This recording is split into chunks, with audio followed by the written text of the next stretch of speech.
এই জয় একটু দাঁড়ান কাকিমা। পানিহাটিবাসীর জয়, সারা বাংলা মানুষের জয়, এবং এই জয় আমি স্বয়ং মোদিজিকে উৎসর্গ করে তাকে প্রণাম জানিয়ে তাকে উৎসর্গ করেছি। প্রায় 30,000 ভোটে জিতেছেন কাকিমা, কি বলবেন? কি বলবেন?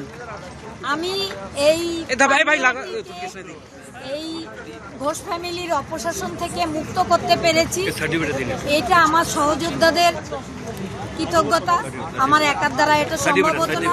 তারা আমার সঙ্গে পানিহাটির সাধারণ মানুষ এবং আমার এই যে পাশে দেখছেন যে সহযোদ্ধা, সবাই মিলে এই জয় এসেছে। আমার একার দ্বারা এই জয় আসেনি, সবাই সমর্থন করেছেন আমাকে, তার জন্য আমি তাদের অসংখ্য অসংখ্য। পানিহাটিবাসীদের কি বলবেন কাকিমা? পানিহাটিবাসী, সমস্ত বাংলাবাসী সবাইকে বলবো, একটু দাঁড়ান কাকিমা। আমি জিতেছি মানে পানিহাটি জিতেছে, আর সারা বাংলায় পদ্মফুল ফুটেছে। আমার মেয়ে দুর্গাপূজা ভালোবাসতো, সেই আমি বলবো সারা বাংলায় পদ্মফুল ফুটিয়ে দিয়েছে।